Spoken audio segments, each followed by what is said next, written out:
Hello, my name's Elizabeth Davenport. I'm the Specialist Care Advisor at AGSD-UK. I thought I'd say hello and discuss some of the support advocacy that I might be able to support you with moving forward. I literally work with anyone who is affected or living with GSD. So please feel free to look on our website and find out a little bit more about our charity, who we are and what we do. I've worked with in the charity sector for over 20 years now, but I've worked with rare diseases for over 11. I've worked with NP-UK and I've also worked with some other charities, and I work freelance now with other ultra rare diseases as well. So I do know the community reasonably well and feel that I've got some idea about the isolation that can be faced, and also the need to link in with each other and feel part of that community that is so important. So I thought I'd give you some examples of the work that I've done since joining AGSD. For example, I will look at education. So I've supported people with education healthcare plans, review meetings, moving to different schools or moving to special educational needs schools. Even helped families who needed transport because it was a real issue for that family to get from A to B and the school was out of area. So all it took was a few phone calls, some support letters and supporting the family at meetings where needed, just to get the family what they required for their child and have a better quality of life. So we were successful with that. I've done some work also with housing for families who might need to have an adapted property or may need to move area. We've looked at facilities grants. We've also looked at working with the housing associations and OTs, occupational health workers, to see what support each family needs within the housing sector. Sometimes it's good to have that advocate who is distant from the housing authority or is dealing with grants, who can just be there for you, listen to what you're saying and try and go back to your local authority and say, look, this is what's needed. Fortunately, I've got quite a lot of experience working with housing associations, so I feel that I can put this into very good use for this community as well. I've worked with adults who are employed, so I've been linking in with their HR departments and their managers, just making sure that everybody understands the support that is needed for each person if they are at work, if it's something that they want to disclose, obviously, and make sure that if they have protected characteristics, that these are actually documented with HR, and so that everybody's feeling that they're protected at work and everybody understands the support that is in place.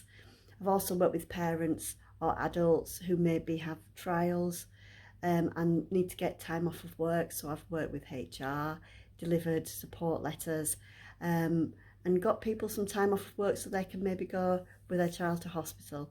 So all the important things, but once again, it's nice to have an advocate there just so you don't have to do any extra work with what you're doing. I feel it's quite important as well to say that we look at benefits.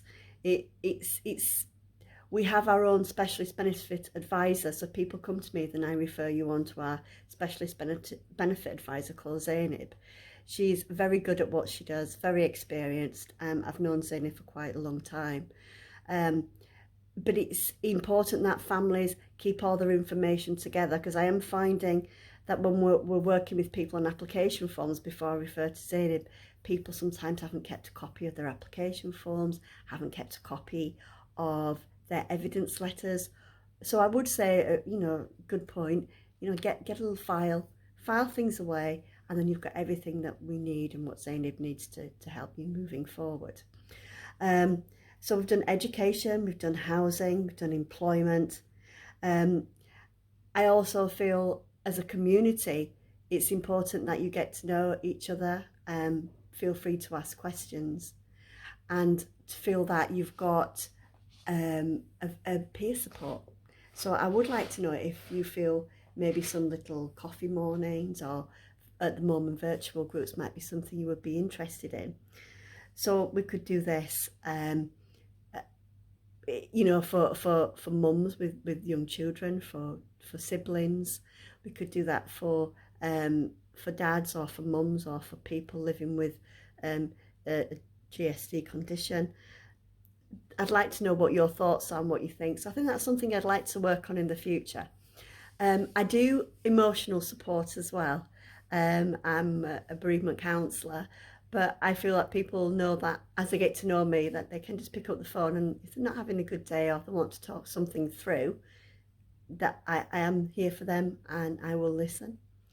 Because I work limited hours for the charity, always please be aware that if you ring me or text me or email me, I will get back to you, but sometimes it might not be that day, but I will always book in an appointment so I can ring you and I can talk to you. So if we look at peer support, emotional support, housing, benefits, education, we also need to think about the extended family, especially siblings. So I've done some work with siblings in the past. I looked at siblings groups and some individual sibling support and spoken to schools for what siblings' needs are. So I've got a lot of experience. I'm hoping, you know, you think I can maybe be useful to you. So just give me a call, email me, whatever you're comfortable with. And between us both, I'm sure we can find out how we can support you moving forward. So please remember me and remember our charity and know that we are here for you, and we will do whatever we can to support you. Okay, thank you. Bye-bye.